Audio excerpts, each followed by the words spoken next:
Hello, everyone. It is Sunday night, and that means it's time for another episode of Explain Yourself.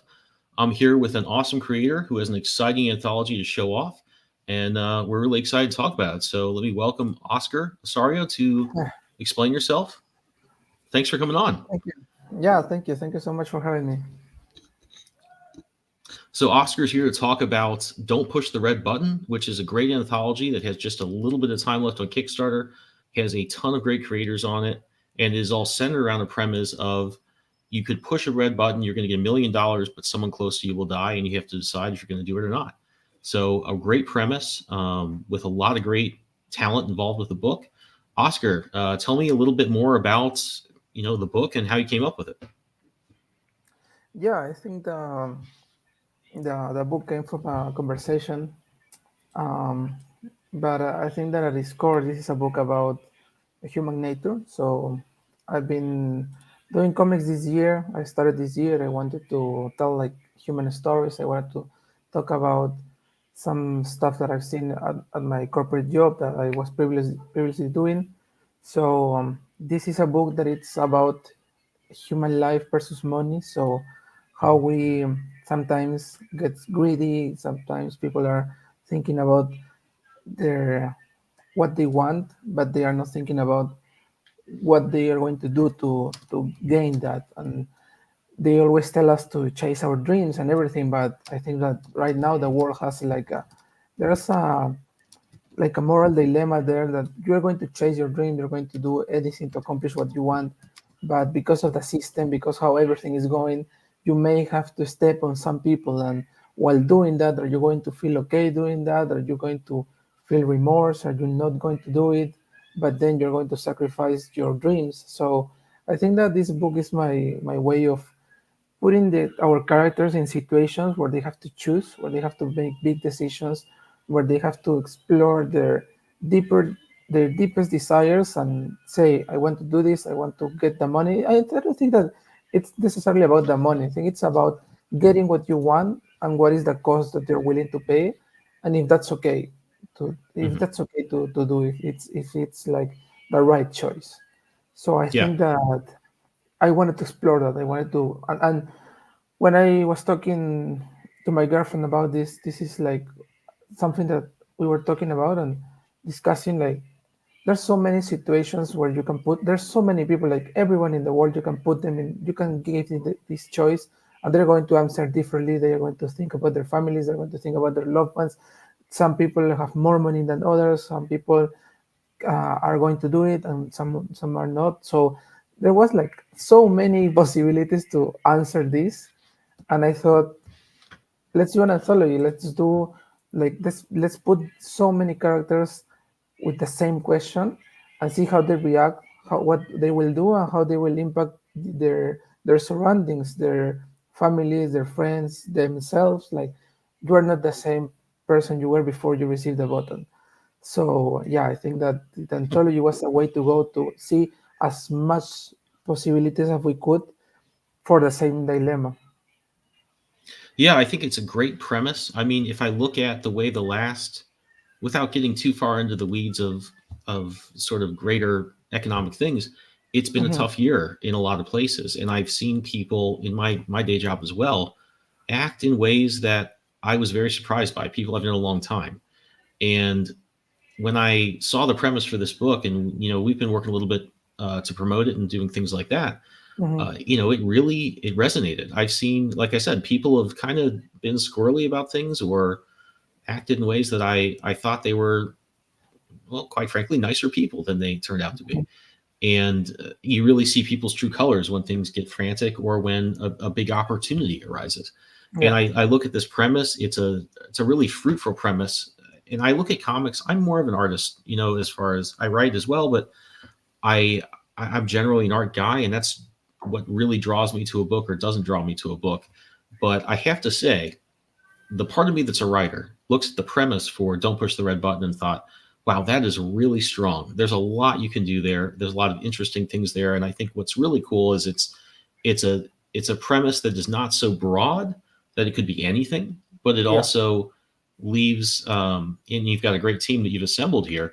It leaves a lot of room for people to do very interesting things and I think when you look at a lot of the anthologies, they're all over the place, or they're so narrow they're really repetitive. I think you've got a good, I would almost say it's like a good song in that you've got great creators who can do a lot of cool things, but you also have, there's a theme uniting it. It's a little bit cynical, but it also really makes sense and lets people kind of express some pretty cool things that resonate with us, in our world today. Mhm. What kind of inspired you to? I mean, you answered this a little bit, but Yeah, as far as what inspired you from your real life, but as far as like other media, like when I saw this, my first thought was like Twilight Zone, the old. yeah. It's an old American TV series. Is there any other like story or TV show, movie, anything like that that kind of uh, figured into how you created this? Yeah, I think that there's a couple of series and movies that have tackled this dilemma, and I've looked into them like when I'm doing research about it and what's been done. But I Hmm. think that at the end of the day, this is like I was comparing it to like you are going to a hitman and tell them like I'm going to pay you this money to kill that Hmm. person, and we're going to accomplish something with that. So I think that this goes like beyond like past movies or anything, because what I wanted to focus on was the impact of making this choice for someone on their lives, and I Hmm. wanted to put this situation in today's world. I think that it's been done like in the 2000s, in the 80s, in Hmm. 1950s.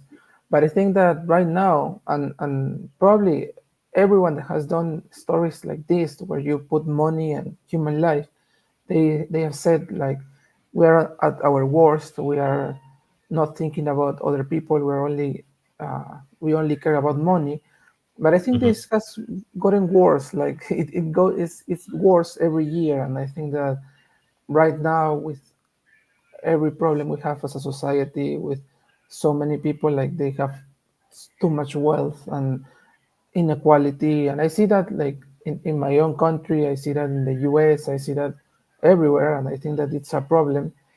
Hmm. And for me, it's like it's a story that needs to be told right now, and probably will need to be retold in 10 years, like with what happened with technology. And if we don't get any better in 30 years, someone is going to say that they saw this anthology and they are going to use like a similar premise. The red button is going to come back. But I think that at its core, this is a story of people choosing over money and time and life. So I think that Hmm. it's pretty basic. It goes down to like storytelling, like our identity as humans, like what do we want, how do we value time, how do we value money, and how do we value each other. So yeah, I think that it's you can find this in so many stories. Like the red button aspect of it is like the vehicle to get us there. But what I wanted to explore was someone gets this opportunity to change their lives, but they are going to pay a huge cost. And Hmm. how will what will happen with them? Yeah, absolutely. Joey, good to see you, man. How's it going? Hey Sorry, guys, I was running a little No late. worries, man. I was still setting up my lights, and I was like contemplating on whether I should put them up or not, and I probably shouldn't have. I should have just jumped in. I'm here though. All good. Good to see you, man. Um, just to jump on Oscar, what you were just saying about, I think that you said something really smart about how something like that would change people's lives. I look at, and I'm in a Discord with a lot of other comics creators talking about like pitches and story premises and story ideas. I think that what you've had, and I said this a little bit before, that it's not so, the premise for this is not so broad that it could be anything. But I think that when you focus on something like this, that's a turning point for someone's life where they could get all this money or power or whatever it is, and then to then have to deal with how it changes their life is a very, very strong springboard for any writer to work with. And I think that's what makes this a really cool premise for a reader. You're going to see not just one take on that, but 10 or actually 11 takes on that. yeah, And like, how different people come to that premise and say, like, okay, what would a character that I had in my mind, you know, how would they react to this A, and B, how would it affect them? So there's a lot of good entry points, I think, for a story in seeing, are we focusing on the aftermath? Are we focusing on the actual decision? Are we focusing on the things that brought them to that point? And that's what I think makes this a really strong anthology. I look at a lot of anthologies out there, and some have done really well and some have kind of floundered lately. I think this one has such a strong idea behind it that is a really good draw for a reader. You're going to get a very similar experience from all these stories, but you're also going to get it's not going to be repetitive. You're going to see the basic premise at different points. You're also going to see it in a lot of different genres. And as if correct me if I'm wrong, but there's sort of science fiction, there's fantasy, there are a lot of different things that Yeah. people have kind of come to this with. And actually, if you could tell me a little bit more, you have a lot of other people that have joined in on this one. Can you tell me a little bit more about them? Yeah, yeah. Well, we did like an open call for submissions, and we got more than 120 submissions for ideas for the story. Mhm. And we have a team of creators that are on different levels. They come from different parts of the world. They have done stuff before for like indie publishers. Some have done stuff for their own countries, for Brazil, for Argentina. And I think that the idea is that, as you mentioned, try not to be repetitive with the stories. I think that when I checked the submissions, I read them all, and there were like many good stories, but there were some stories that were repetitive. Even when you talk about the button, the expected plot twist is that you're going to push it and you're going to get the money, you're going to be happy for a while, but then you discover that you pushing it ruin someone's life or ruin your own life. So that kind of linear story is something that I saw many times, and I wanted to do something different. And I chose stories that tackle it from different perspectives and characters, and trying to get like different stuff from the button and using Mhm. the button. So my idea was to use the button to show like an observation, like we as humans are not caring too much about people but too much about money, and each of them has chosen the bottom as a tool to say something differently. Mhm. So you get this idea, for example, that's on the screen, like the idea by the Argentinian brothers. Can you see? And I'm not here. Mhm. And this is the story of a jazz man that gets like arrested and gets taken to the police, and he gets offered a button, and you see like this guy is a jazz man, this guy is an artist, and this story is abstract, is going to take us to a journey, like a introspective journey from the jazz man, and we're going to explore like what is the role of passion, of art, when you talk about human life and you talk about money. Mhm. How does it connect? And it's completely different. You're going to see like the art style that Nicolas has. It's so cool. This may be my favorite story because it's the least expected. It's going to take you on a journey on itself, and Mhm. it's something that you don't find in anthologies. And the way that they connected this story to the button, this character Mo Mont, it's their character, but they took it to this world of the button, and Mhm. they're going to show like what's the meaning of life and money for an artist, for a jazz man. Yeah. And you have this one, and then you have Endless Snow by Marquis Agnaso. He's done tons of work for Scout Comics. He's Mhm. done By the Horns. That's the longest series that Scout Comics has. And this is a story of a goblin warrior that's going through the endless snow. He's going to fight his demons to get to the bottom. And this is fantasy. This is going to have creatures. This is like a complete different style. But as you see here, there's no humans. There's no. This is not like a human struggle, but it's going to represent something completely different, like all fantasy does. Mhm. But right now you have like fantasy, and then you have the perspective of a jazz man. And the next story that this a creator is up and coming creator from Brazil. He's done stories for us and for Let Her Be Evil that already founded. And this story is a presidential race and how the role of the button will impact the presidential race.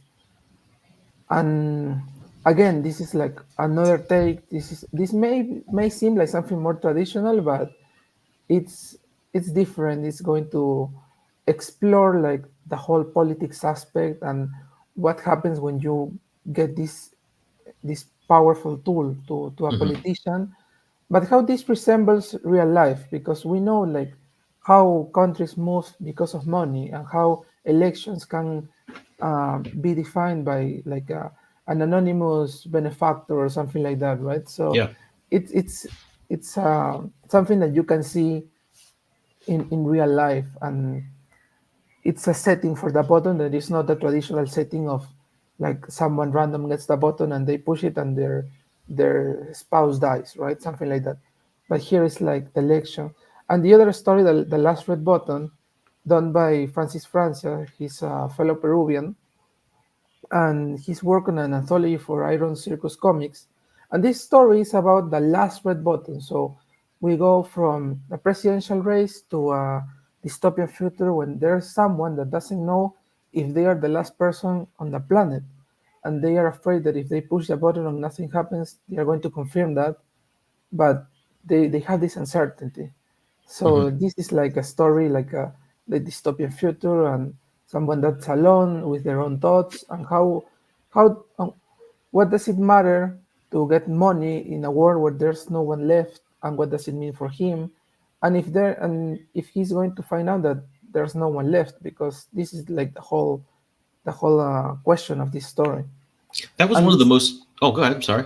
yeah, no, I just wanted to like close the idea that this you can see that the stories that I chose, that I had the luck to get in the submissions, they take the button to completely different levels, and they are going to explore different subjects. They are going to explore their own stories with the button, and that's exactly what I want. I didn't want a story that goes around the button, but a story that works on its own, but Hmm. happens to have a red button just as a tool to do something. But Yeah. here we're focusing on characters, we're focusing on the story, we're focusing on what they are going to do. We're not focusing on the button and the story of the button and nothing like that. We don't care where this button comes from. We want to know what happens with it. Well, that's what's cool about the last red button. That's one of the ones I'm really excited to see because they took that and said, okay, if you think you're the last person on Earth, so you're sort of in some dilapidated dystopian future, you're not going to push the red button to get the money because you don't need the money. You're going to push the red button to find out if you are actually, in fact, the last person alive. And I think that's one of the strengths of this is you picked a premise that worked for a lot of things, and you also were really smart in how you curated all this, and you got a lot of really intelligent takes on what this story could be, where you could go with that, and that's what I think is cool.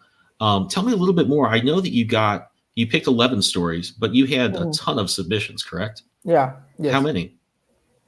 127, I think it was like the last count.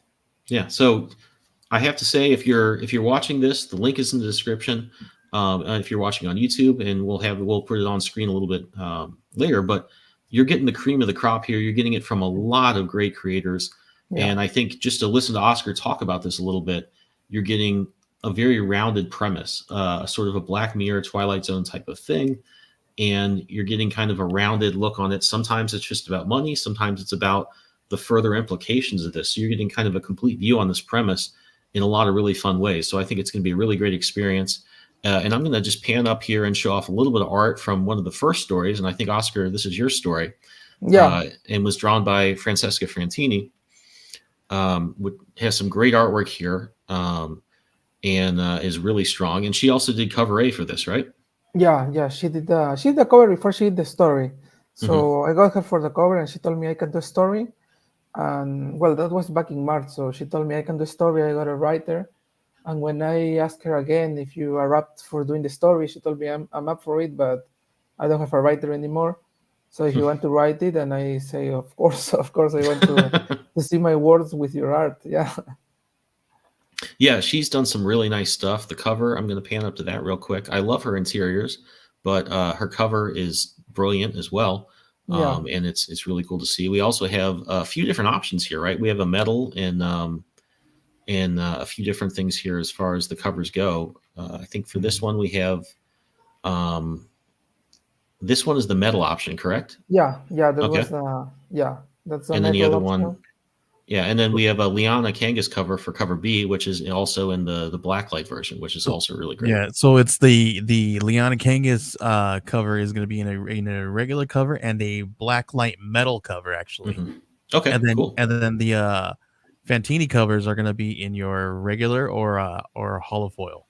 Holofoil. Hmm. Yep, hollow. I think it's going to be foil printed. So very Yeah, cool. really cool stuff. I mean, these are really strong covers. I think I've seen a lot of work from each of these artists, and these are, Yeah, I think, one of my favorites from each of them. So really cool stuff there. And obviously, I love these interiors in a lot of ways. I mean, as an artist, I'm always kind of, I love the covers, but like the interiors are really where it's at. And I think that her interiors here really shine. Mhm. Um, really strong storytelling, and I think really sharp imagery as well. So I love to see that. You know what's funny about Francesca's artwork here is there's literally you only have like three, maybe four colors here in this color scheme, right? Mhm. Uh, the entire time though, because we were working on this on the back end, and I completely didn't realize that there was only a handful of colors here until Oscar said something on another show, and I was like, oh my gosh, he's right. There's literally like three, maybe four colors in this entire story, and I was like, man, that that is how you know an artist did like they read they fulfilled their job. They you know what I mean. They knew exactly what was going on here. You this Mhm. when you can tell when you can read something and the color is like that has it if there's like it's just nuts be how there's less the least amount of colors here and you it feels like there's a lot more coming at you. So that's how you know you're a really great artist. Yeah, and I've seen like things. There are really cool things I've seen on TV, and I'm just old enough to have watched things on black and white TV when I was a kid. The really cool stuff, if I was really drawn in, I didn't remember that it was black and white. Hmm. It just seemed like it was happening, Yeah. and that's something that as I've gotten older, I've really appreciated black and white for its own merits as an artist and just as a viewer as well. But I think when you have some color here that's used really intelligently, but also yeah, you get drawn into this story, you don't quite realize it, and that's what's really cool. I know I've also seen some other art. I know I've seen some art from Endless Snow. I'm not sure I've seen art from too many other ones, but there's a lot of different stuff. So like this obviously has its own feel. There's the black and white with really selective color. Other stuff's full color. So you're going to get a lot of different takes on art as well as writing with this one, which is I think really cool to see. yeah. Also, when I chose the story, I was also looking at the art to make them differently, and we have like the traditional styles, the art, the abstract, and more Hmm. like it feels like I'm painting for the Beaumont story. We have the story that talks about the afterlife, the people that were killed by the button, and Hmm. we see it from the perspective of a Green Reaper. That's done by a creator that does webtoons, so it's in that style. So yeah, there's like Hmm. as much as there's like different stories, I was also looking at the art so we can do something like that's completely Hmm. different. And because you see my story and you talk about the red bottom and you get this feeling like it's going to get grim, it's going to get dark, it's going to be like black and white and red because it's like the red button. But there's other stories that are going to be more like colorful, and it's going to be like more like a warm feeling, like it's going to get happy. Hmm. Because I don't want to say like you, well, leaving the title aside, I don't want to tell you like you don't push the red button. It's like I'm not here to publish this anthology and tell people stop caring so much about money and care more Yeah. about people. That's not the idea of the story or any of these stories. And the idea is just to think about it like a bit, think about it, because some people, and you're going to see this story, some people push the button and everything goes well and they're going to be happy, and probably if you push the button and kill someone that's a bad person, then everyone is going to be better off. Hmm. And yeah, but usually we go to like the bad side of it, and I wanted this to be in every way, like you have stories that are comedies, you have stories that are slice of life, just people living their lives, and they get the button, and we're going to see if they care, if they don't care, what's going to happen. But not every story is going to be like sad or like a conflict, Hmm. like or be like drama, because also because the button, everyone thinks that we're going to do like dramatic things, and but no, here it's like we're going to tackle it from as many angles as we can, and tell as many stories as we can tell, that examine the bottom from every perspective. And there's some people that are going to, and it's like in real life. And I did like my promo at New York Comic Con where I was pushing the button, and I got like many reactions of people saying they were um, confused, they were happy because someone died, they were sad because someone died, and there's people that will take the button. Some people, some creators, like very well-known creators, like told me I would push the button. Some others told me I wouldn't push it, and that's right, because pushing or not pushing the button doesn't make you a good or a bad person, and that's what I want to show Yeah. in this anthology. And I want to focus on the characters and see what makes a good person, what makes a bad person, when is money good, when is money bad. Everything here is like nothing is good and nothing is bad. So that is reflected not only in the stories but in the art, in like the whole structure of the campaign, even the covers. You have the first cover, like the girl is afraid of pushing the button, she's screaming, she's terrified of this. The second one is, it's the girl, she took the money, she's happy, she's rich, so she's happy. And you see the contrast. I It wasn't Yeah. my idea to tell like you don't have to push a button, you never take the money, and you need to save as much people as you can. It's more Well, about thinking about it. yeah. I think that something I focus on as a writer when I wear that hat is pacing, and I was really I didn't have a good sense of that until I was working with publishers, and they were like, "Hey, I like your 12 issue story, but it needs to be 4 issues." When I cut that down, I unintentionally kind of found a really good sense of pacing from that, Mm. and it made things a lot easier to kind of organize not just what happens to the characters and what makes sense for the overall story, but just made me think about when someone's reading this, where are the ups and downs? How fun is Mm. this to follow along with? I think that's something cool. You wouldn't necessarily think of that applying to an anthology Hmm. because they're all different stories. They're not obviously developed in concert with each other. But if you have this sense that it could go well, it could go bad, suddenly you have a lot of suspense. And I think that works with that same dynamic you develop in a singular story that lasts, for 100, Mhm. 200, 300 pages.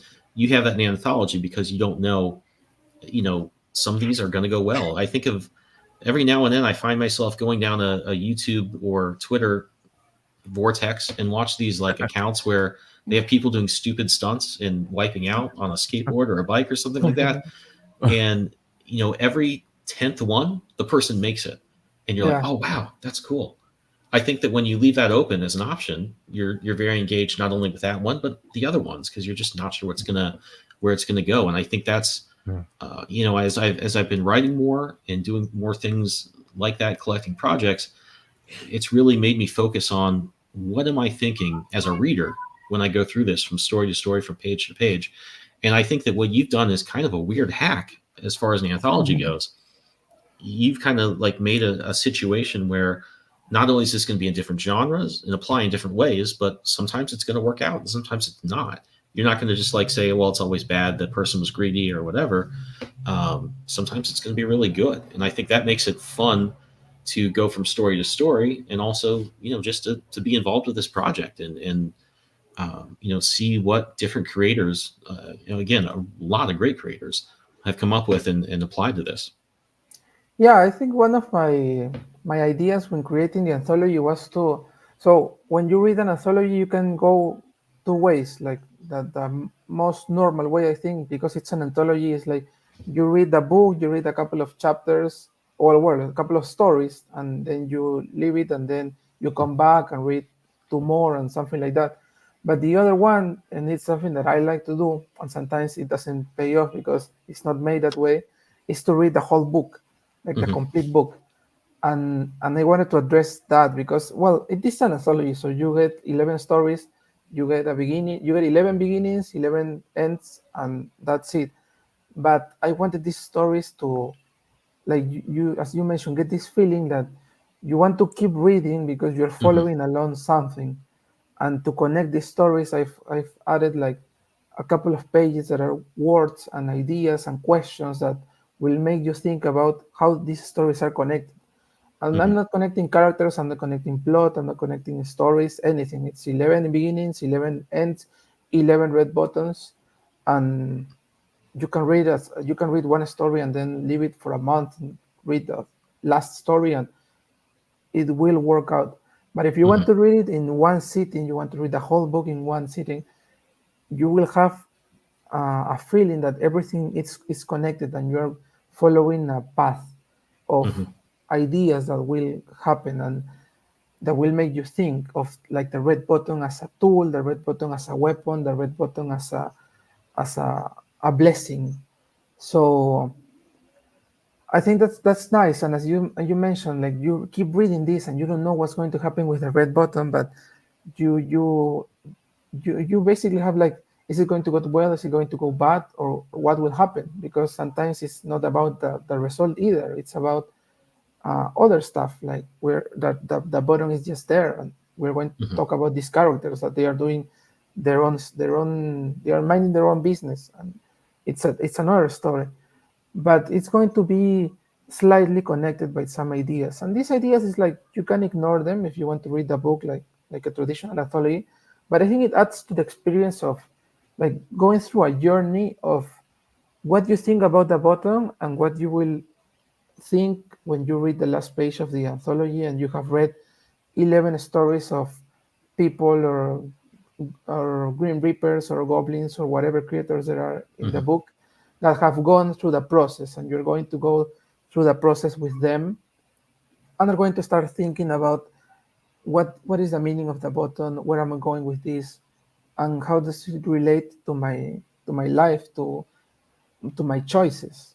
So I think this anthology like allowed me to create a story that has so many different angles that when I was reviewing the submissions, I thought we can connect all of this and create like Hmm.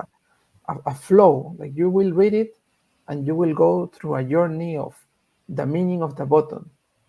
And I Yeah. think that's something special. I'm excited for that because it's I've seen, and I wanted to do that because I've seen so many anthologies that has great stories, but between them you have like just a blank page, Yeah. and that's feel like for me it's kind of sad because well I'm a fan of like big stories and like references and continuity in general.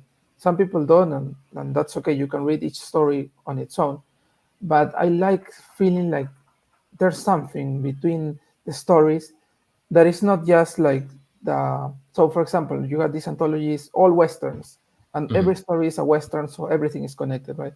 But there's nothing more. You are not reflecting on anything. You are not like the past story is not fueling the next story. There's no relationship between the stories. So yeah, I wanted to do a book that works as a book and as an anthology. And I'm really Hmm. excited. I'm really excited for people to read it that way. I think I found a way to connect everything in a way that it doesn't interfere with each story, but adds to the whole collection.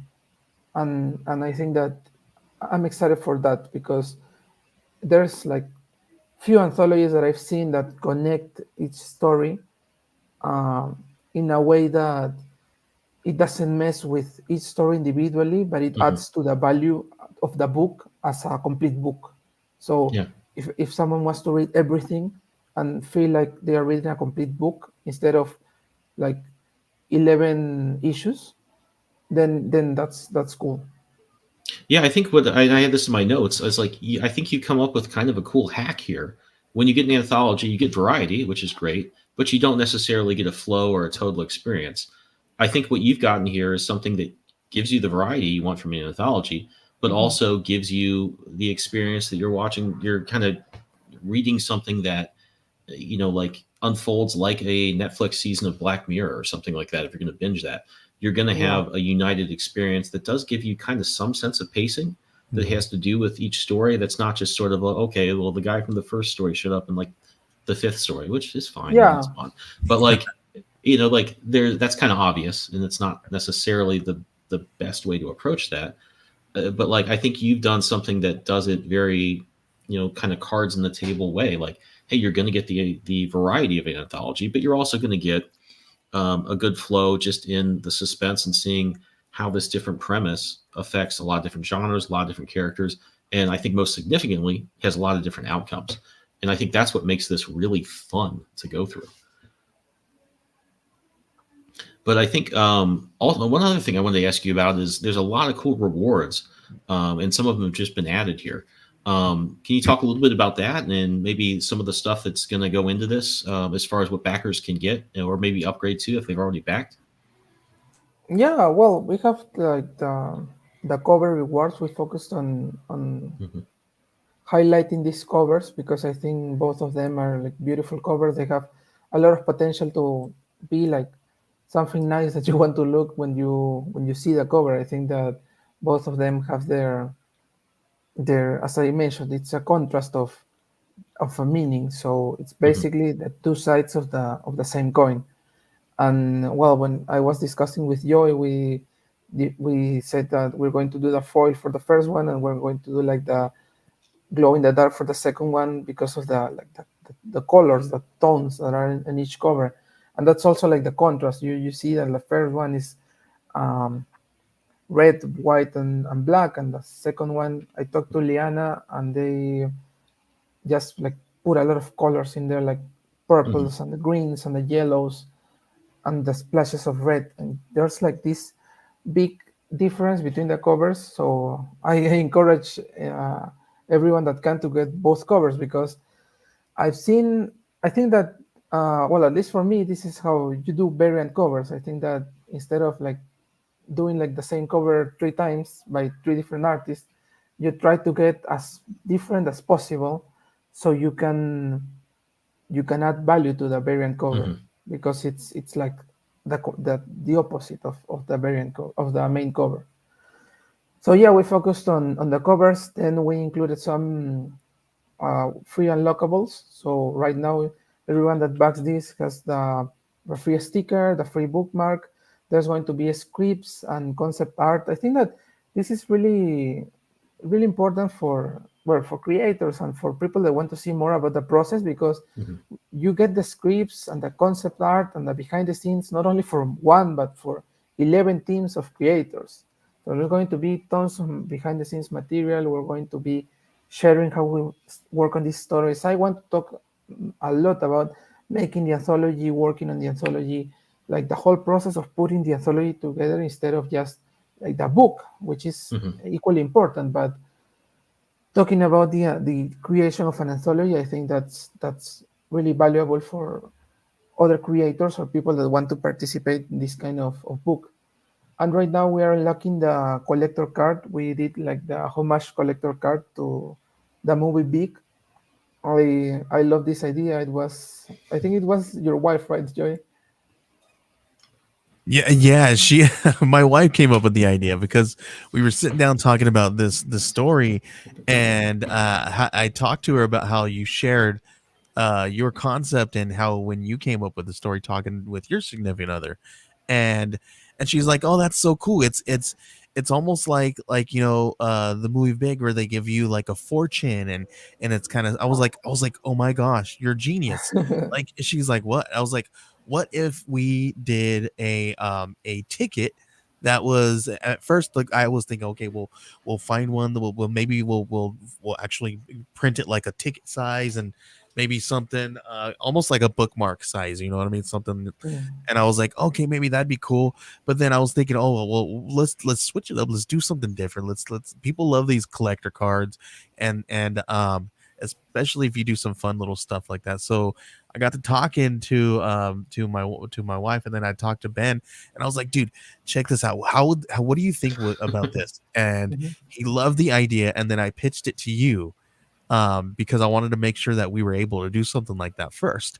And then and then you loved it, and it was like a perfect fit because the whole premise of, Zoltar speaks, and he Hmm. goes, and he goes up to, gets his fortune. He wants to know what's going to happen with his life and all this stuff, right? Same kind of concept here with the red button, right? People are probably, I in my own head canon, I have this person who, this mysterious figure who approaches everybody, and he only approaches them when they are really really desperate to change their lives, or want to know how to change their life, or what's going to happen with their life in the future. Same thing, kind of the same concept of big, right? So that's kind of in my head canon.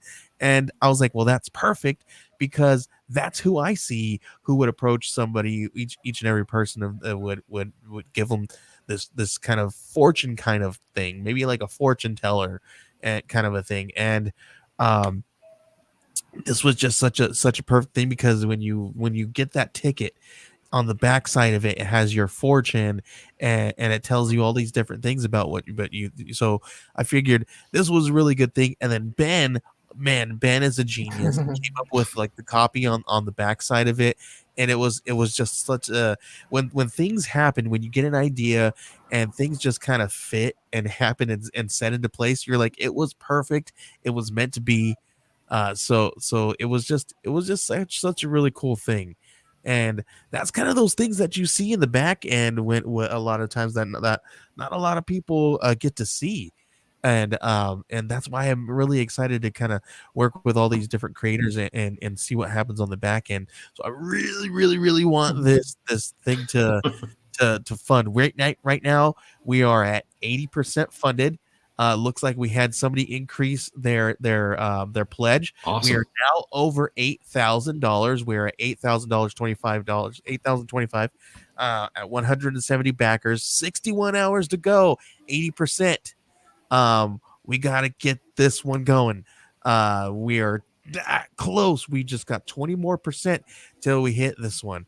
We would really love to unlock those tiers. We also have some stretch goals beyond the funding goal in mind. So we would really love to unlock that 13K goal, and we also have 14, 15, 16K goals in mind as well. So if I've seen comics Twitter and the comic book community out there do crazier things to fund a Kickstarter. Like, we've all seen those really cool things happen in those Kickstarter crowdfunding miracles. So we definitely need something like this. We have 61 hours to go, 20% to get this one funded, and I know you guys out there can help us get this one funded. Yeah, and one thing that I've really been impressed by with this is generally, the conventional wisdom is your first day's huge, it's a dull period in the middle, then you get a lot at Hmm. the end. This one has like steadily increased in ways that I don't see a lot of Kickstarters do. Yeah. I think you've had a pretty good, like slow, steady build, which is not typical. And I think that more people are looking at the project, seeing more art from it, and really kind of being drawn into the premise. And then what I guess I focus on is kind of what we talked about earlier is when people notice this more and see it a few more times, like, oh yeah, I saw a post about that last week, and then I see it again and think about it. This is a good this is an anthology that does everything you get from, I think, a season of TV or a larger story. It's tied together in a way that I think is Yeah. a good experience for the reader. And that's what I always have kind of become more focused on as a writer, because generally I just want to draw pretty pictures and I'm a comic artist. I've noticed, like, okay, you got to think about, like, what's it going to feel like to sit down and read this? Because I always go back to the same comics. I read Dark Knight Returns all the time. I read Kingdom Come all the time. I read them over and over again, and I like doing it. There's something about that. I always liken it to an amusement park ride. There's a fun thing there. I think that you design this in a way that is going to give people that experience. This is going to be a fun thing to go back to, watch over and over again, but it's also not just going to be 100 pages of the same character going through something. You're going to get Hmm. that experience in a very different way, and I think that's going to be unique and really fun for Yeah. people to experience and read and revisit as well. Yeah, definitely. I do have to I do have a couple of things to say about this campaign. Like this and because you know you mentioned that this has been a really interesting campaign to kind of watch because it did have this kind of like steady increase and looking at the behind the scenes, you know how everybody says that almost every one of your Kickstarters, if you're on Kickstarter, your most backed your most money is going to come from internal and internally from Kickstarter, right? This campaign is actually it's being funded more by people on Twitter than internal traffic on Kickstarter. um there's it looks like there is about 30 there's about 20% 20% of the people who are funding this thing came from Twitter. um, so that's pretty amazing. That's some huge numbers if you look at it. Um, I've always seen that those numbers from Kickstarter right up top. That's your most. That's where everything comes from. This one looks like comics Twitter's coming through on this one and getting and making sure everybody's funding this one there. So if you guys are watching us on Twitter, share it out. If you see anything for push the red button, tell a friend. Word of mouth is still one of the best marketing tools out there. Tell a friend. Steal some money from. No, just kidding. Tell a friend and listen. That you can buy. You can grab an $8 digital, or you can grab the biggest tier. We had some new stuff that were just added. I'm not sure if we may still bring some new stuff out. So if you guys are looking to increase your pledges, we could possibly be bringing something brand new out. I don't know if you want to speak about that yet, Oscar, but please tell everybody a little bit more about some of these extra tiers and rewards that we got going. Yeah, I think that the most important part is that, and this is something that I I can't confirm yet, like what we're doing with this, but I just want to say that as you heard, like we got so many submissions, and we have, and it was hard for me to narrow it down to the final, well, 10 stories that I had to choose, and then I add my own. Um, so I had this like so many stories, maybe like 10 stories, 20 stories that were like as good as what we are getting. And my last filter was the connection I wanted to create between the stories. But there's some stories that I have there that I've spoken with the creators, and we may find a way to include them in the campaign, in the anthology. So yeah, we're working on that. We're working on adding more stories, because I think that this, as we have talked about this premise, the whole red button aspect has so much potential. There's so much stuff left unsaid, and even thinking about, I've talked in a couple of shows. They asked me about like volume two. What are you going to do with all the submissions that got like that are up there? I got some of the creative teams told me, I want to use this story. I want to submit this story for another Mhm. anthology.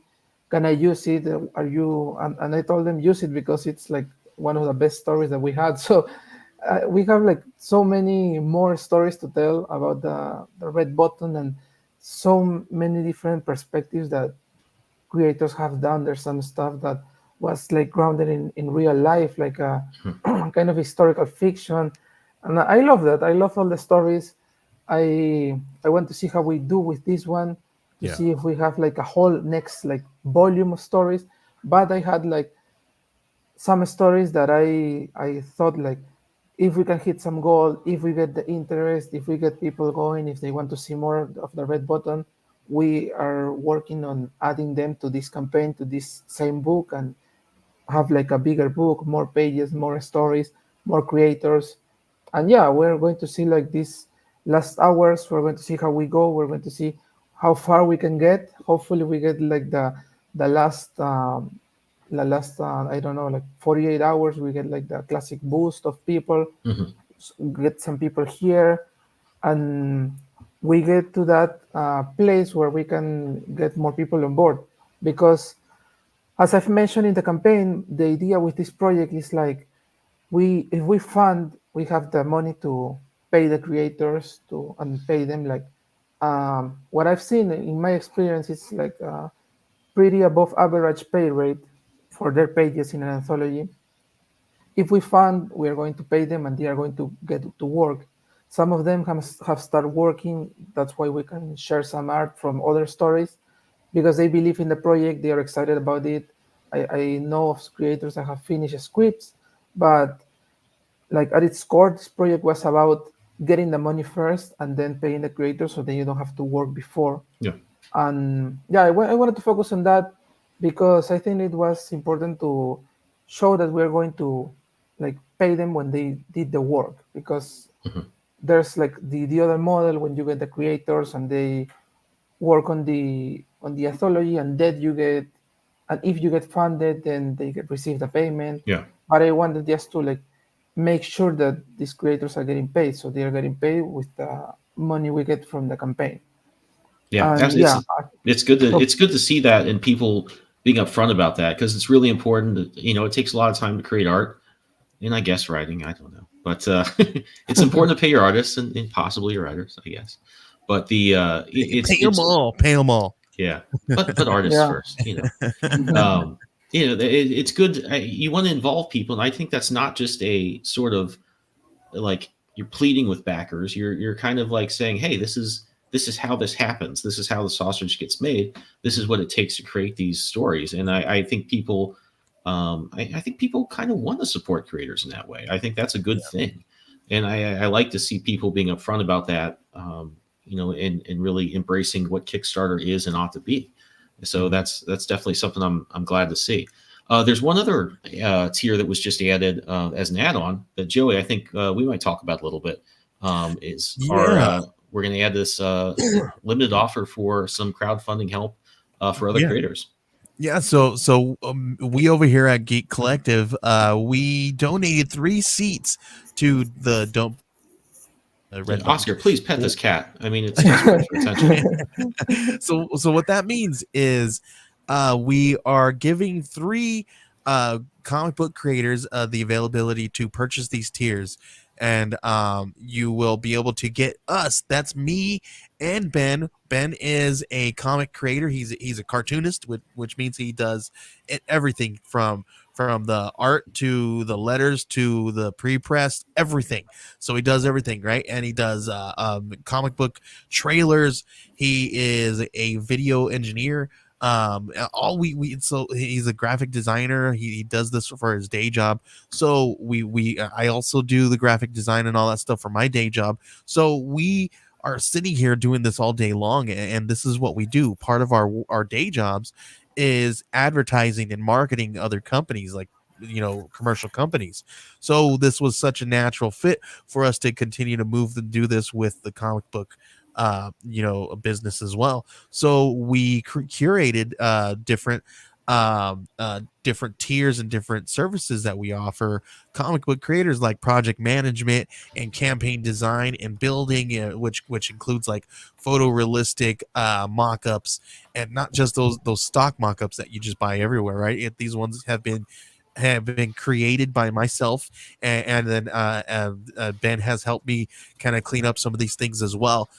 He has far more experience than I do. I don't I'm know an about that. autodidact, so I just taught myself.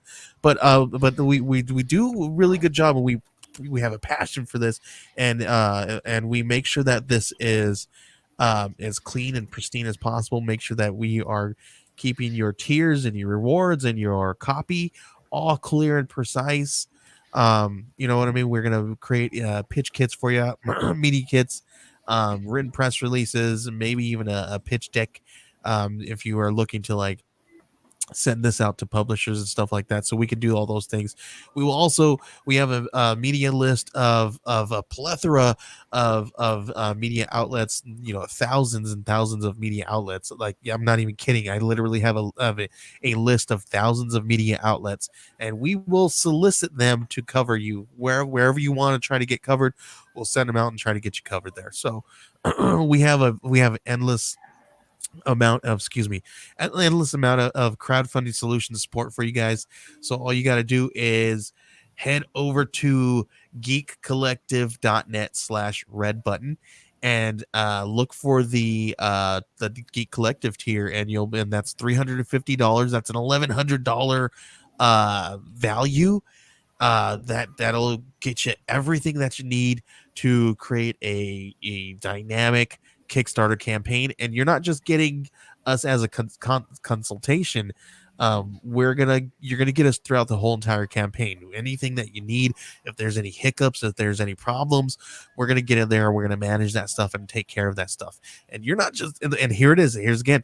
You're not gonna get us just during the campaign. You're going to get us after the campaign to help you manage the distribution and manage funds and things of that nature and all that stuff.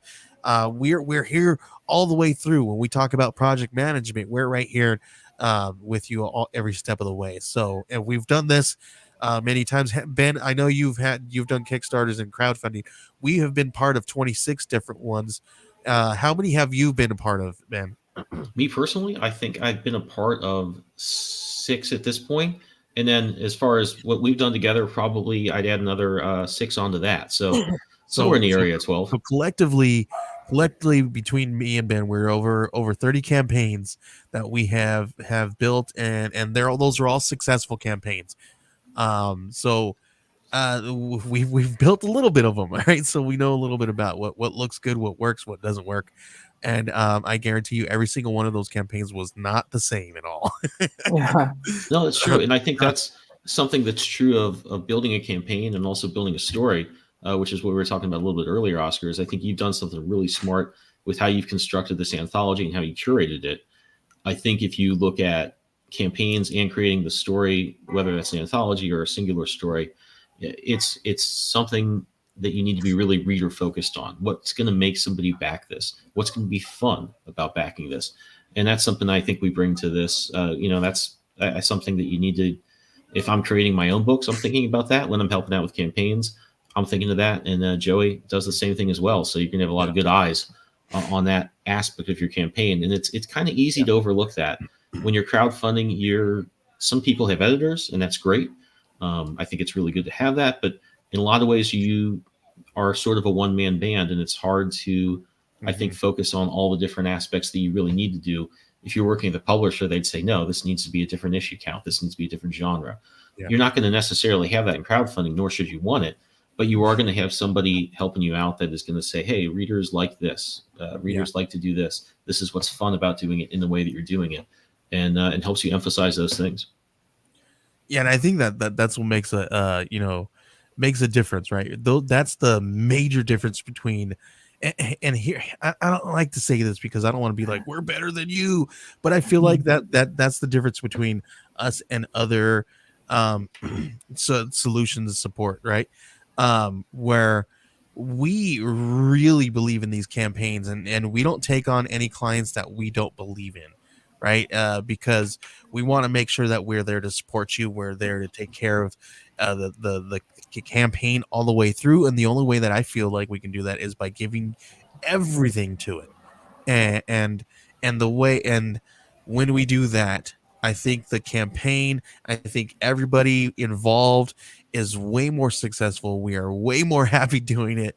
And I think together we can work stronger towards a goal when we believe in something. Absolutely.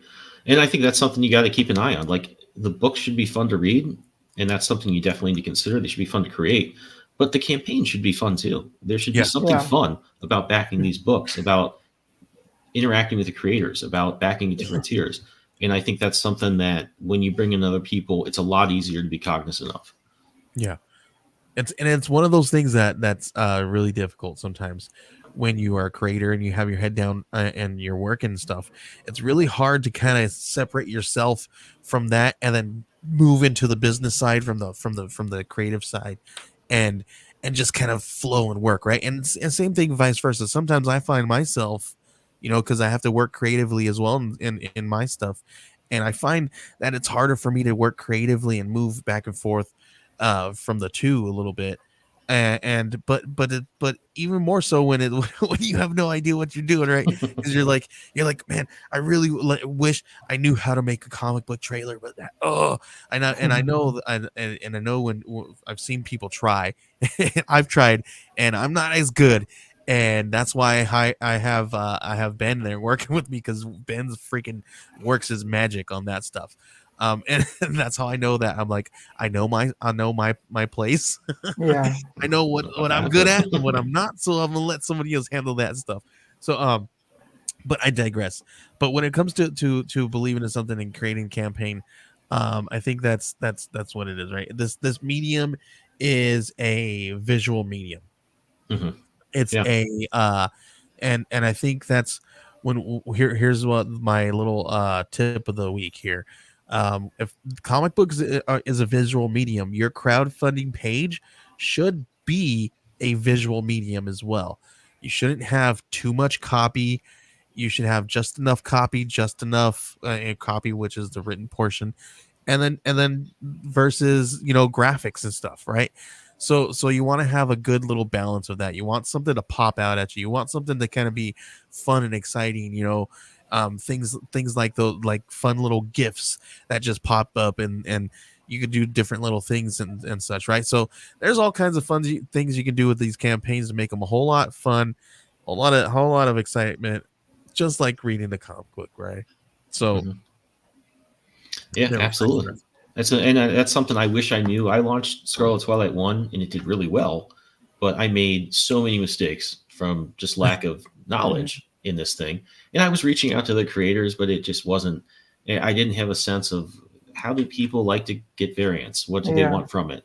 All those Yep. things. And that was something I wish I knew. And certainly shipping issues and that whole knot to untie was another thing. I just didn't really have a sense of how it worked, and it's only when I got help with some of that stuff that I really began to not only do a better job of that, but also work better and do a better job at just creating the darn comic in the first place. So it's yeah, definitely something to look at. yeah. I think right now, especially in self-publishing, so for writers, they always tell us like work with an editor, like search for an editor, do stuff with your editor, and well, for the artist also work with an artist and everything. But for the artist, it's more obvious. But getting to work with an editor, it's like some writers say, I can do this myself. I can do my own Mhm. editing, and then they work with editors, and they are like, oh, this is a completely different experience.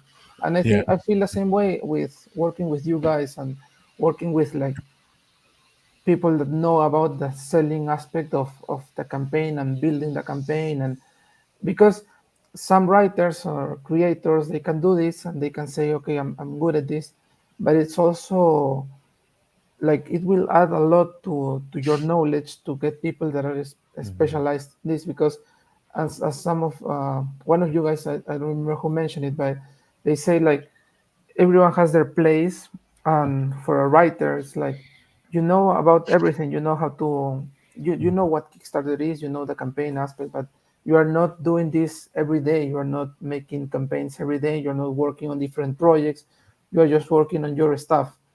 So as each project is different, maybe you think that every campaign is going to be the same, but it's not the case. So you get help of people who know. And I think that this is like an ongoing discussion. I talked about it on one of my updates for the campaign. But regarding like marketing, is marketing a comic book making skill? And I don't think it is. You can make a comic book, you can write it and have someone draw it, and you have a comic book and you made the comic book. Mhm. But I do think that marketing is a comic book selling skill. Mhm. And for some people, it's as important because if you want to make a comic book, you can do it. But if you want people to read your comic book, then that's a whole different Yeah. science. Yeah. It Mhm. goes. So if you're doing this, if you're selling comic books, if you want to do it professionally, Yeah. you need to work with people on that side of the craft as well. It's not Yeah. only you Mhm. work with an editor, with a artist and colorist and letterer and everything. You need Mhm. to work with people that know about doing the campaigns. Then you get the book ready and need to talk to someone that does the shipping and the printing, and you get to work with a printer. So Yeah. it's a whole like there's a lot of steps into making it. And for me, in this campaign, based on this experience, I encourage people to work with someone, like Mm. get this kind of services, because it will.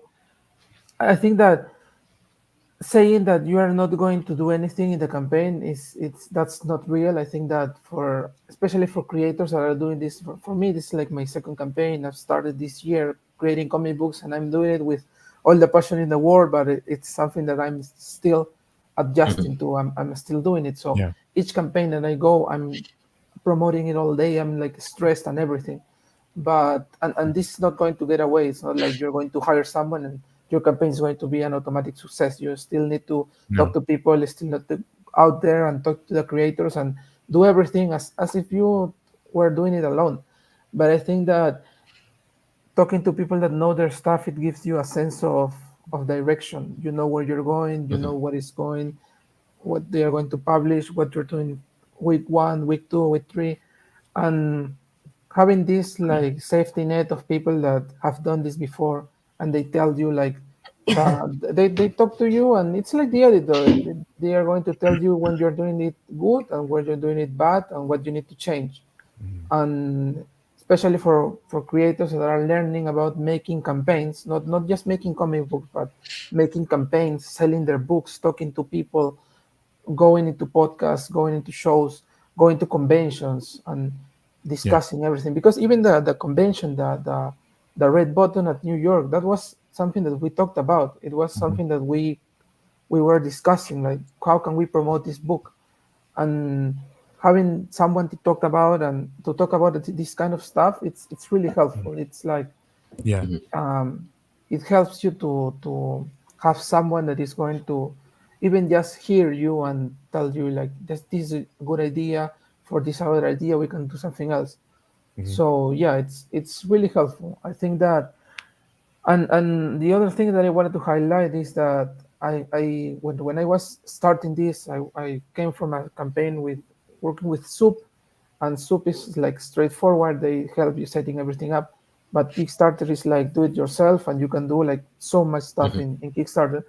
And I was looking for people, and I saw that there was so many like consultancy services that they were going to check your page, and then they are done. And I think that it's good to have that to build your page and everything, but for me it was super valuable to have like the like an ongoing service. Like you are working on the campaign, and maybe week one was a success, but week two we're going slow and we need to change some stuff, and then we are planning for week four, and then and having that like back and forth between me and you, that is really helpful. And I think that right now I haven't seen any other service that is so complete in that sense.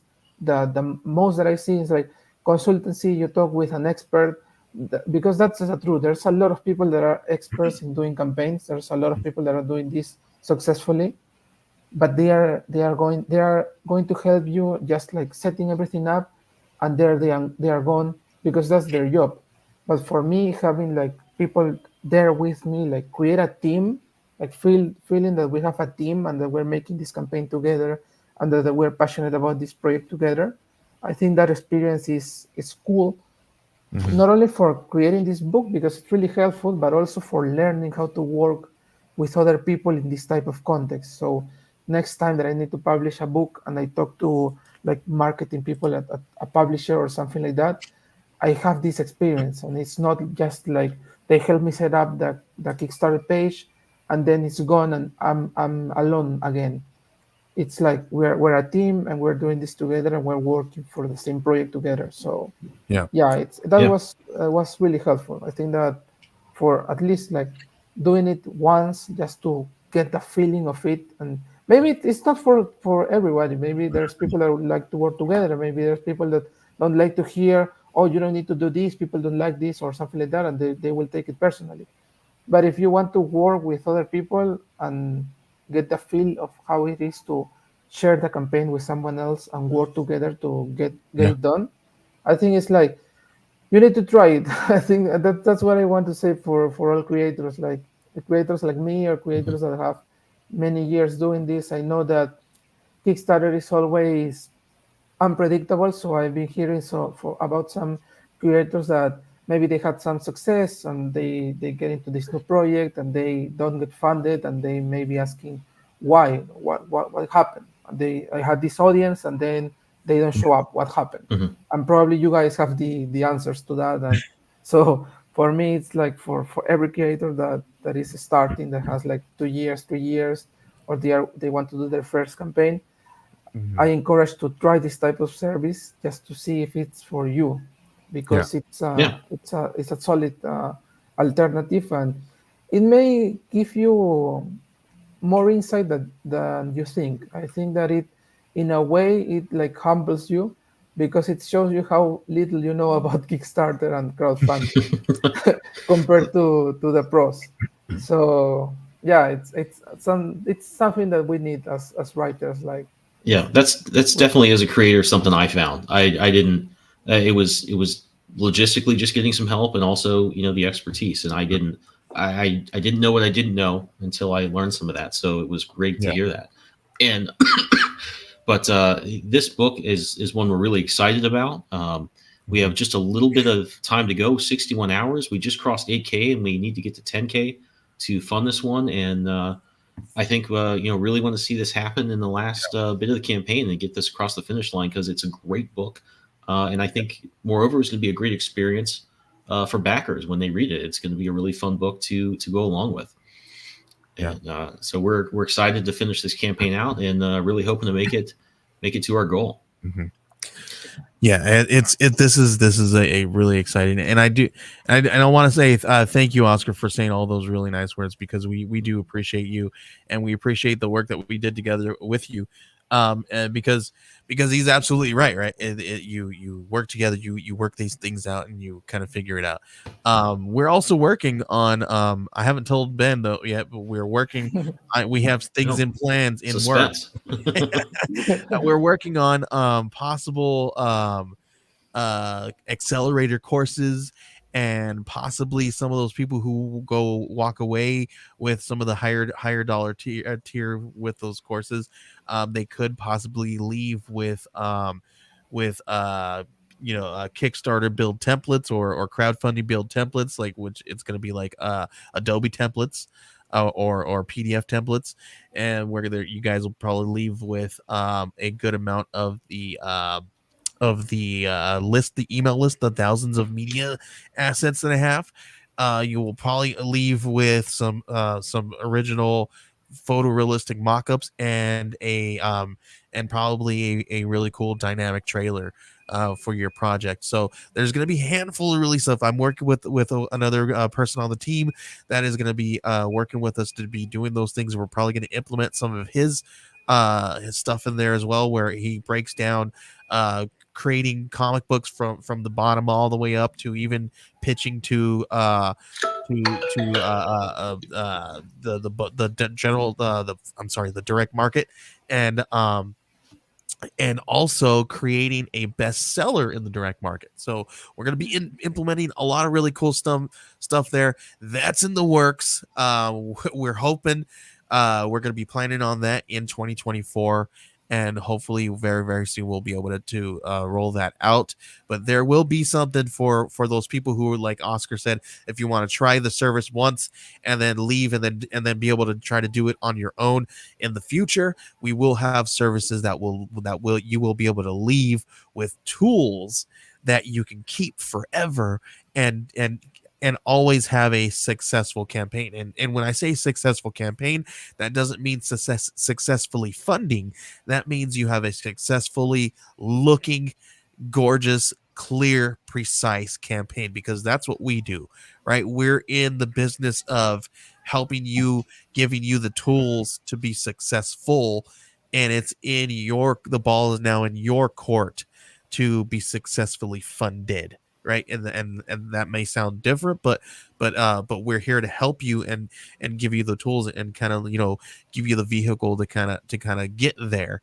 But it's ultimately up to you and your creative team to get you funded. So I just want to say that we will never, guarantee funding, because funding is never guaranteed. Yeah, If only we could, that would be great. yeah, I Figure would that that be. would out. be a great But service. yeah, that's I mean, we're comic guys. We live and breathe this stuff, so it's fun to do that. And I think we have good. And we're working with a few other campaigns now that have some really great stuff that I Yep. was excited to check out and really help out with the campaigns, because there's some really cool looking books we're also kind of helping out with that are live Yeah. now too. Yeah.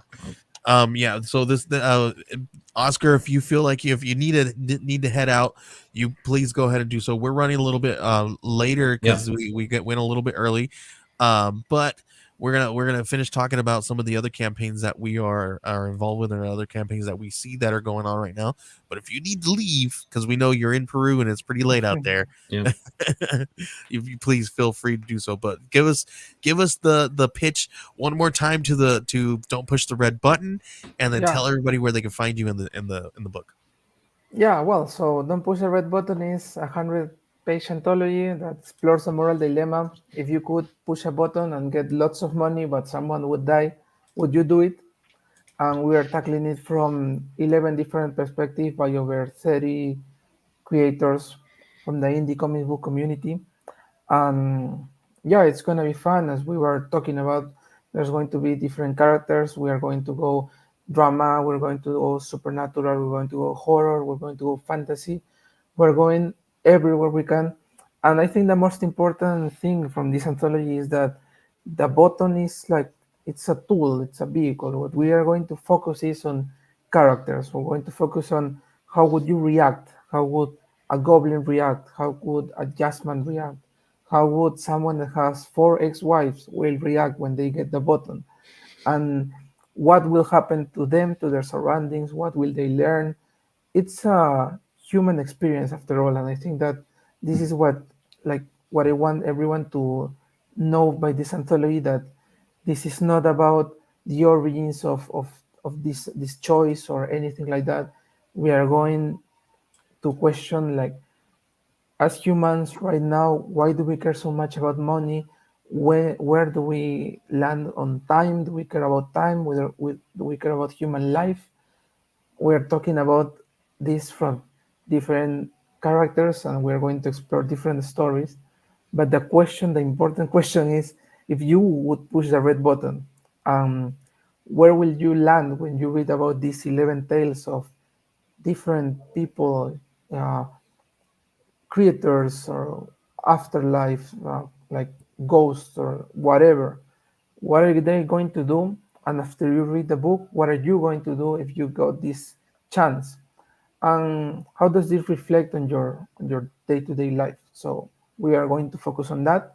And well, we are 80% funded, so with like more than 60 hours left, we're looking to get funded. We are super excited. I think something that I wanted to highlight is that the creative team is so excited. I think that there's been a lot of like people that we're working together on the book, and they are also promoting the book. They're excited, they are sharing the art. I've been sharing the art on social media. They are sharing concept stuff, they are sharing scripts. They are super excited to get working on this one. So rest assured that the team is all on board to creating these stories. Everyone is like super, like they are working a lot on promoting, and I appreciate that a lot from the team of creators that are working on the book. And it's a great team, it's a great story. We are super excited, so please help us make this a reality. Yeah. And it's going to be a fun ride if you back this book. I think this is an anthology that combines all the best things about the anthology and a story that you would read that just is like a long epic story. You really can get it all here, and it's going to be a fun read. Yeah, definitely. Yeah. So Oscar, thanks for coming on and sharing all this info about the red button. It's exciting to finally talk a little bit more in depth about it. And like I said, I'm a comic guy, so I love kind of thinking about what goes into these things, and Hmm. like how they're developed. And it's been awesome to talk with you, man. Yeah, thank you so much, guys, for having me. And as I said, I'm really excited about the project, and uh, we will get there. I'm confident that we will get there. Yeah. 20% left, Yeah. 80% funded. 171 backers at 61 Oh, hours now to go. 60. 61, 60 Not hours to not a go. not a minute to spare, guys. So 60 hours to go. Yeah. Let's get it going, guys. You guys, this one's down to the wire. We're gonna get this one going. So yeah, appreciate it. Yeah, but we have a few other campaigns that we're also really excited about. Some great other creators. The first one is Romanus Magice, which I'm going to share here real quick. Yeah. Really cool book. A great premise, and also it's a great take on some magic stuff, some Roman Empire stuff, and one of the coolest things is that there are some great variant covers from Charlie Adler, who's the artist from The Walking Dead, pretty much a Yeah. legend, and another legend, Sean Phillips, who did Marvel Zombies, does the criminal books with Brubaker. So some great covers from some fantastic creators, and it's a really strong book. I mean, I think unlike a lot of Kickstarter books, the interiors for this are really strong. So definitely check this one out. It's got 9 days to go. This was one of those ones. This is one of the ones where I really wish that I was on that we helped out and build the campaign, because I was like, oh my gosh, like because we're helping Matt promote this one right now. And we were talking, I was talking to him behind the scenes, and I was like, man, I really wish we could put some of these other pages on here, man, because this art, like, he's concerned about those spoilers, but they're great pages. He's concerned about spoilers, but and he's like big concerned about spoilers. Like, listen, when you guys have a creator who is thinking about you first before they even put their pages on, like I am one of those guys where I was like, man, just slap those pages on there. I don't care. Like, spoil the heck out of them. Yeah. Put as much as you can, because that's what we're gonna do. We're putting that out there to sell this stuff. People are gonna want like it. I mean, come on, you see how many people flipping through pages in the shop? They're spoiling the heck out of that comic for themselves, right? So yeah, there have been studies actually that tell you if you spoiled something for yourself, whether it be for Game of Thrones, a show, movie, you're actually enjoying it more. And I'm a big subscriber to that. Now, I love that. I love that idea. I've never heard that one, but yes, spoil it for yourself. Don't spoil it for others, though. No, absolutely not. But this is one of those. You showed me this. I'm like, this is a great book. Oh my god, like this should be killing it. This should be killing it because it's such a great book. The writing, the tone, the colors, like everything hits. And this is big 2 quality. People backing it. We need more people backing this one. It is funded, so right now, if you back this one, you will get this book. It is getting into backers' hands. So, how many days? He's got a handful of days left. About a week. 9 left. days. 9 days left. 47 backers, 1,135. So 1,135 is 1,000. Yeah, I'd love this book to just go. I think this is he did a really successful campaign called Kaijus and Cowboys. That was a big hit. I think this one is better than that. So I'd really like to see more people read this because Matt's doing some great stuff. This one, I think, Kaijus and Cowboys is fun. Right? There's a place in a ton of people's hearts for kaiju, right? Heck, I freaking spent the day watching freaking the Monarch show today. So freaking kaiju all day in my life. But but I really love this kind of story. I'm a sucker for a good Roman Empire. Oh yeah, 100%.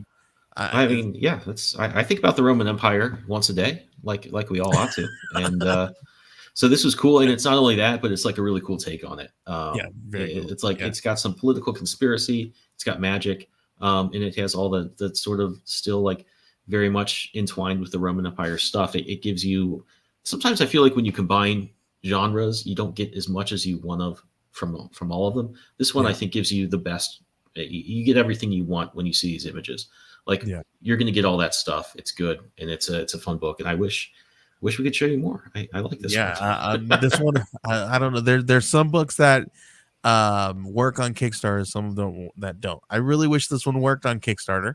It could still work. It does work, but it has worked. It's backed. I mean, it's there. What I'm trying to get at is there's books that fit like more in the direct market, and there's books that fit only on Kickstarter, and I think this one could work for both. But but I think I don't know if this one's found its market yet. I don't think there's enough Yeah. I think it's fans going to be a for slow burn. this. I think number Yeah, two is going to, like, people are going to, I mean, we're like, we got maybe to we see got some this. So trade waiters, man. You yeah, think we got some trade waiters on this one? Because if we do, woo, this one's gonna be so good. absolutely. Yeah, check this one out. I think we got another one. We got one, Karsus, from our buddy Brian Hawkins. Right now, he has got 77 backers at 1375 of $2,500 goal. This one follows Paul Karsus, who is a paranormal investigator. He is called into Thompson Pass, Alaska, to investigate a death, but I don't want to give too much, but this one is a paranormal supernatural horror. Definitely check this one out. Brian Hawkins has done so many different things. He's done Black Cotton for Scout Comics. He's done Devil's Dominion for Black Box. He did Empath that just dropped. He's got what is it? The Vineyard. He's also done he's all over the place. Done Mad Cave, after, like, all kinds of places that he's been. He's in the direct market all over the place. If you've been in a comic shop within the last week, you've probably seen a Brian Hawkins comic book. This one is really cool. This one's got some really gorgeous interiors.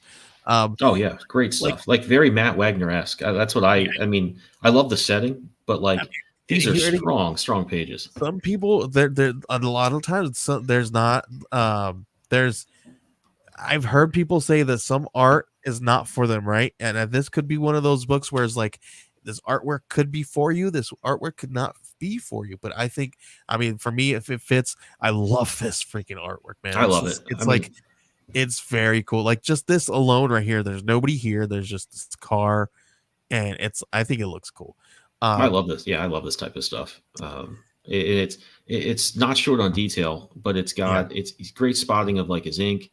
I mean, if you let me go, I'm going to talk about the artwork all day and not the story at all. Listen, but it's great camera angles, great suspense. I was having a conversation with Charlie McGelvey on Twitter the other day, and I kind of jumped in a conversation, and they were talking about I think I started a conversation about like marketing and comics and stuff, and somebody had mentioned, I really want to see pages with lettered pages on there. And I was like, well, to me, I'm not much of, I don't, there's some comic books or like some Kickstarter pages that I don't put pages on there. If like one, lettering's not done, I'll put the pages on there anyway. Like this one doesn't have any letters in the pages at all. But any good comic book you should know what is going on in a good comic book without any letters. So if you take away the lettering from any comic book, if you cannot follow the story without the words, someone's doing something wrong. Yeah, and this is some really top-notch stuff. I mean, the page layout, and I mean, if this were a movie, this would be all sound effects. You're not missing anything, and I think that's granted, like I've said, I'm a little more art focused, but this one is really strong. I'm also a sucker for like winter, snowy environments. Perhaps that's because as an artist, I just love to, and I might show some stuff off here in a second. I love just the visuals of the snow stuff, the fact that you can leave a lot of detail out and be selective about how you apply it. If you have a top-notch artist, they can really make that stuff shine, and I think this is a good example of that. Yeah, they did a real good job on this one. So this one has how many days left on this one? More than 9. 17. 17 days left, just a little over a couple of weeks left on this one. We have a $2,500 goal. There's $1,375 of that $2,500 goal. So please back this one. This one is gorgeous. I'm telling you, this one's already done. The letters are finishing up right now as we speak. And I've seen so many, the covers look great. Listen, this is from his new productions company called Black Trauma Productions. Black with an X. Black Trauma Productions. and this is going to be his vehicle for his new horror line of comic books. What he's got going on planned here, he has this one, Carsus, and then he's got a couple handful of other ones. We have a whole timeline. So Geek Collective has been hired on to help him with facilitating the releases of each and every one of these books that he's doing underneath his Black Trauma Productions. So you're going to be seeing a lot of stuff coming out from Brian Hawkins at breakneck speed. I'm not even I'm not telling a joke, because he's got a lot of cool stuff planned. As soon as this one is done and fulfilled, as soon as the very last one hits the mail, he's going to click that button on this campaign, and we're going to start the next one, because we're already going to be starting on the page for the next book here this week. So and then we're going to go and make sure that this campaign runs out, and once he fulfills everything on Karsus, that next campaign is going to hit, and that one's going to be huge too. He's got a handful of other ones that we're going to be doing exactly just like that. We'll just breakneck speed, one right after another. So if you guys are not following Brian Hawkins on Kickstarter, follow him now, because all kinds of really cool stuff is coming out from him and his production company. Super cool stuff. Yeah, absolutely. I think is there anything else, or is that Oneshi Press? Oneshi Press. We are working with Oneshi Press. That's kickstarter.oneshipress.com. You guys can head over there, and they have an anthology running right now too, called Cohorts. And this one follows all a handful of different creators, where it's so basically cohorts means, collectively getting together and doing something fun, or getting into trouble possibly, right? So this follows all kinds of really great creators with a lot of really, really great stories. This time around, JL, what he did was, did it not pop up for you? Oh, let me see that. It gets kickstarter.oneshipress.com. Okay. Unless so what's cool about this is JL also partnered with Fellhound, and they do some really great stuff on this one. I'm just getting let me. I'm not quite sure. I didn't have that one, but I did their spelling there from that, but I didn't get the. I'm sorry. I was hoping to find it. I can probably put it in the. I'll put it in the back channel there, maybe. Cool. Because let's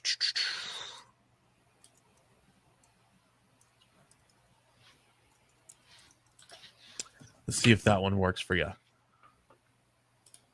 That should work. Okay, there we go. Cool. All right, yeah, because this cover, dude.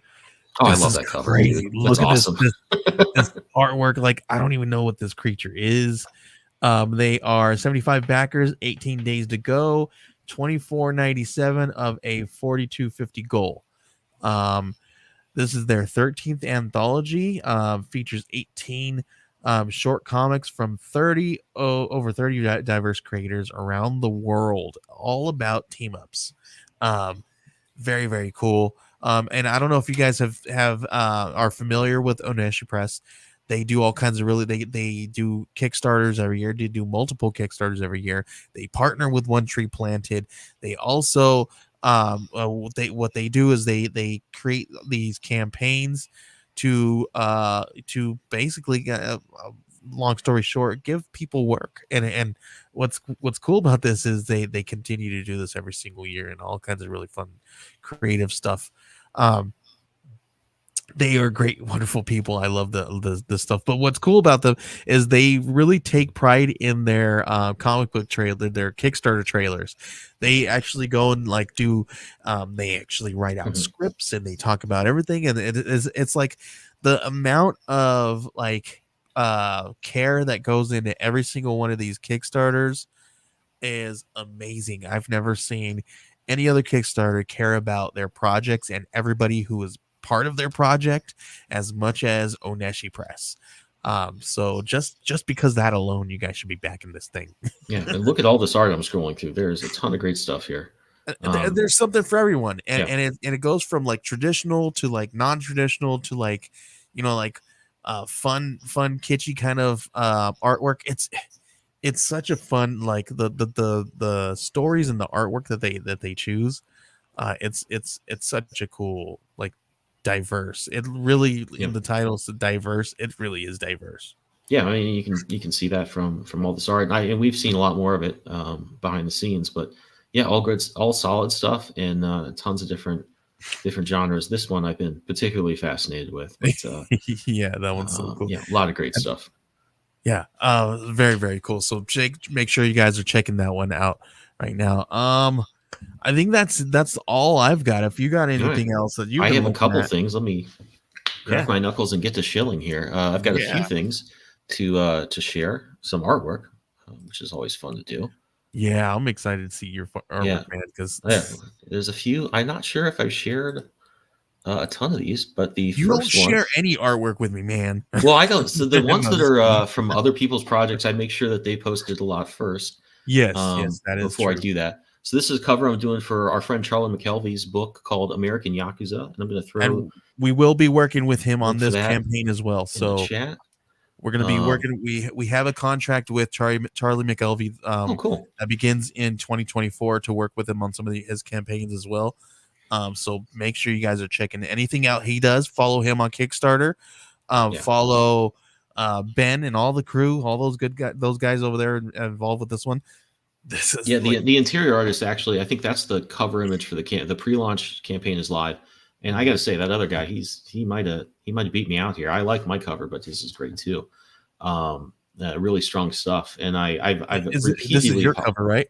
this is my cover, yeah. Yeah, this cover is fire, dude. And I got to say, I've said this to Charlie, but I've repeatedly apologized to whoever the interior artist is for this jacket was Charlie's idea.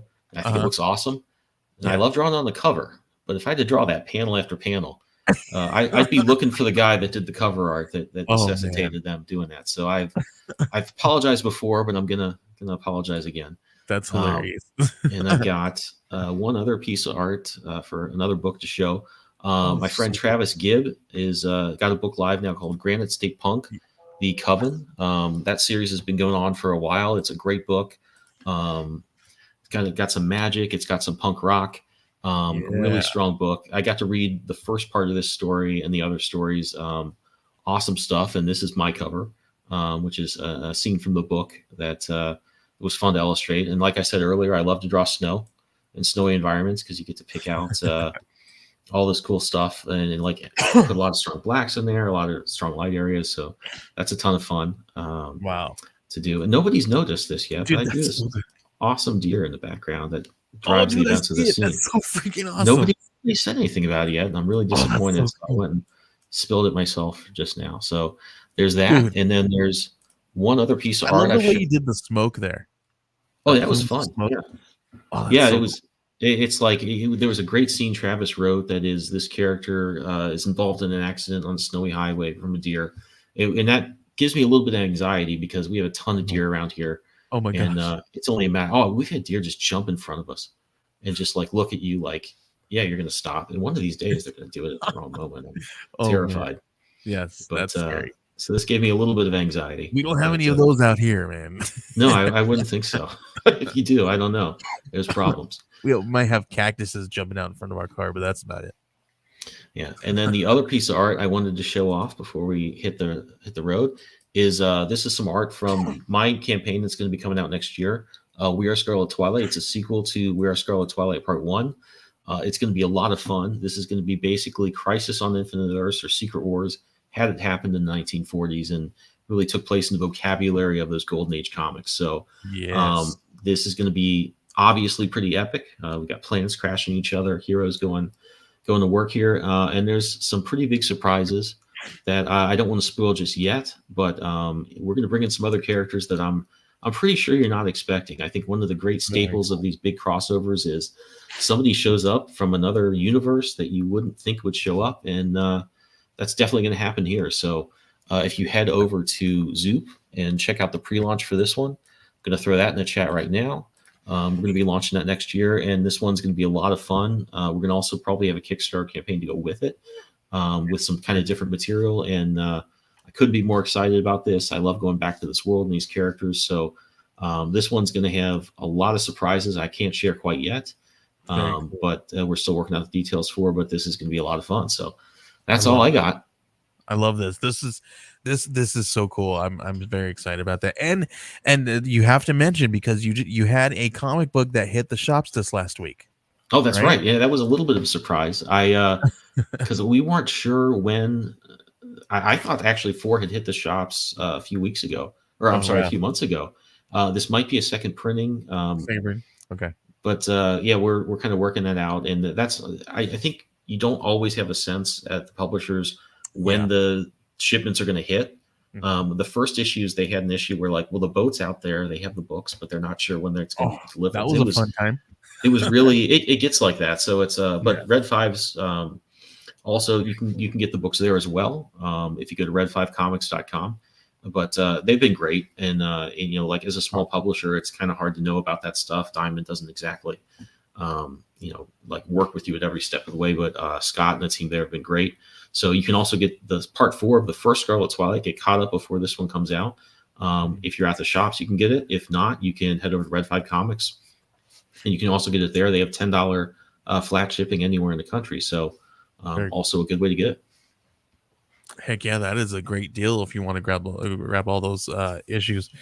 Very cool, man. I don't have anything else except for if you guys are interested in we have an affiliate code for Gemini Comics. Head on over to GeminiComicSupply.com and enter the code Geek Collective 10. We are an official comic book. We are an official partner. So make sure you guys are doing that. Head on over to Geek Collective, or head on over to Comic Supply and put in Geek Collective 10 at checkout and get 10% off. I messed that all up. No, it's fine. Sorry, I just got that done right before we went live, so I wasn't sure if I Awesome. was going to have time to put that in.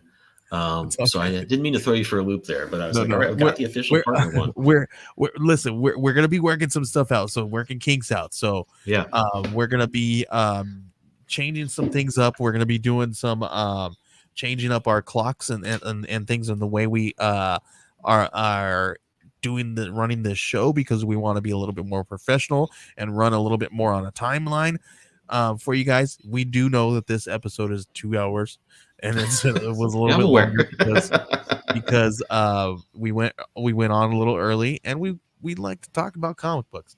Yeah, you get it started. It's going to happen. Right, but we're Ben and I are working on behind the scenes. We're gonna. I have a meeting with a live comic book network. We may have to change a couple of different things if some of these things work out. It's going to be better because we're going to be on a more consistent basis.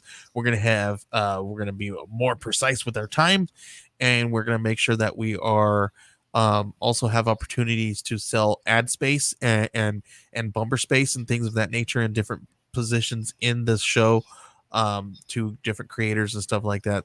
We'll also add freebie spaces as well, which are probably like a 5-second space in the front, things of that nature. So we'll have different options for people to pay for like a 30 or 45-second space or a 5-second space for free. Things of that nature will feature different comic books and creators each different time. And my kid is telling me that they are ready to get out of their bed. So that means it's time for us to get out of here. I think so. I think that that should do it for this week. I want to thank Oscar for coming on and sharing a little bit more about Don't Push the Red Button with us. It's been awesome talking with him and with you, Joey. But everybody watching, I want to say come back. I'm not sure if have a great holiday. It's going to be Thanksgiving next week. But next time we're on, we'll take me and Ben are going to talk here after this show. We'll talk and see if we're going to come back next week, but we will let you guys know.